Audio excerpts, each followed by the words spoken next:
കട്ടപ്പനയിൽ നഗരസഭാ ഇറച്ചി വിൽപ്പനശാലയിൽ ഭക്ഷ്യസുരക്ഷാ വകുപ്പിന്റെ പരിശോധന. മതിയായ രേഖകളില്ലാത്തതിനാൽ കടയടയ്ക്കണമെന്ന് നിർദ്ദേശം നൽകി. ഏതാനും ദിവസങ്ങൾക്ക് മുൻപ് കരാറുകാരൻ ഇറച്ചിവില 300 രൂപയായി കുറച്ചത് വിവാദമായിരുന്നു. ഇതിന് പിന്നാലെയാണ് വിവിധ വകുപ്പുകൾ പരിശോധനയ്ക്കെത്തിയത്.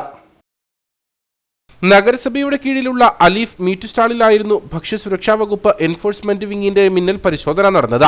ഇറച്ചിക്കടക്കെതിരെ പരാതി ലഭിച്ചതിനെ തുടർന്നാണ് പരിശോധന നടത്തിയതെന്നാണ് വിവരം. മാംസം വിൽക്കാൻ ഭക്ഷ്യസുരക്ഷാ വകുപ്പിന്റെ ലൈസൻസ് ഇല്ലെന്ന് കണ്ടെത്തിയതോടെ കടയടയ്ക്കാൻ ഉദ്യോഗസ്ഥർ നിർദ്ദേശം നൽകി. ഇതിന് പിന്നാലെ ജീവനക്കാരും ഉദ്യോഗസ്ഥരും തമ്മിൽ വാക്കേറ്റമായി.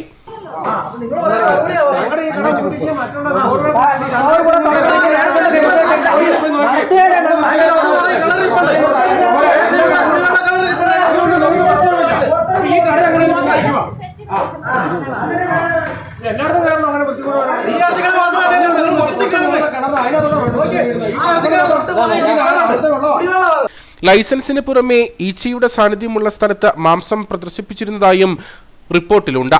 കടയിൽ ഉപയോഗിക്കുന്ന വെള്ളത്തിന്റെ പരിശോധനാ റിപ്പോർട്ടും ഉടമ ഹാജരാക്കിയില്ലെന്ന് ഫുഡ് സേഫ്റ്റി ഓഫീസർ സ്നേഹ വിജയൻ പറഞ്ഞു. പരിശോധന നടത്തുന്നുണ്ട്. കഴിഞ്ഞ മാസം ഇവിടുന്ന് സാമ്പിൾ എടുത്ത് നമ്മൾ ലാബിലോട്ട് പരിശോധനയ്ക്ക് അയച്ചതാണ്. ഇറച്ചിയുടെ ഒരു പരാതിയുടെ അടിസ്ഥാനത്തിൽ ഇറച്ചിയുടെ സാമ്പിൾ എടുത്ത് നമ്മൾ ലാബിലോട്ട് പരിശോധനയ്ക്ക് അയച്ചിട്ടുള്ളത്.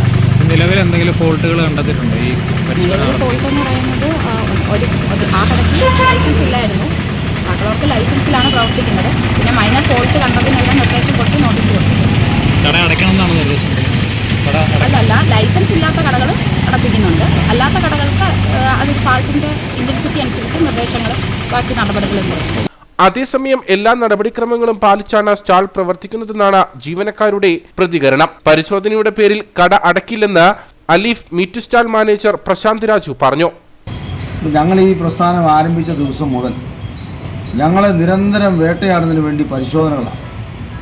എല്ലാ വിധത്തിലുള്ള സംവിധാനം ഉപയോഗിച്ച് ഈ നഗരസഭയുടെ കീഴിൽ പ്രവർത്തിക്കുന്ന അലീഫ് മീറ്റ് സ്റ്റാള് അടപ്പിക്കാൻ വേണ്ടിയിട്ടുള്ള ശ്രമമാണ് ഇപ്പോൾ നടന്നുകൊണ്ടിരിക്കുന്നത്.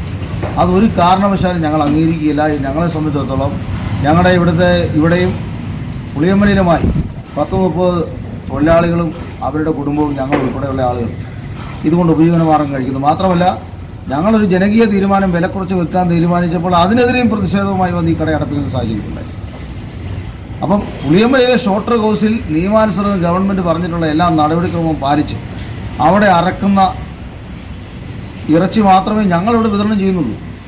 അപ്പോൾ ഈ കട അടപ്പിച്ചിട്ടാൽ അല്ലെങ്കിൽ ഈ പ്രസ്ഥാനം ഇല്ലാതാക്കിയാൽ അതുകൊണ്ട് ലാഭം കൊയ്യാനുള്ള മാഫിയ ശക്തികളാണ് ഇതിന് പിന്നിൽ. അവർക്ക് മുമ്പിൽ ഞങ്ങൾ മുട്ടുമടക്കില്ല. നഗരസഭാ മാംസ സ്റ്റാളിന് പുറമെ മറ്റ് 2 ഇറച്ചി വിൽപ്പന കേന്ദ്രങ്ങളിലും ഉദ്യോഗസ്ഥർ പരിശോധന നടത്തി. അപാകതകൾ കണ്ടെത്തിയതിനാൽ ഇവർക്കും നോട്ടീസ് നൽകി. ഏപ്രിൽ 1 മുതലാണ് കമ്പളികണ്ടം സ്വദേശി നഗരസഭാ മാംസ സ്റ്റാൾ ലേലത്തിനെടുത്ത പോത്തിറച്ചി കിലോയ്ക്ക് 50 രൂപ കുറച്ച് വിൽപ്പന ആരംഭിച്ചത്. എന്നാൽ തൊട്ടടുത്ത ദിവസം മുതൽ വീണ്ടും വില 350 രൂപയാക്കി വിവാദത്തിലാകുകയും ചെയ്തിരുന്നു.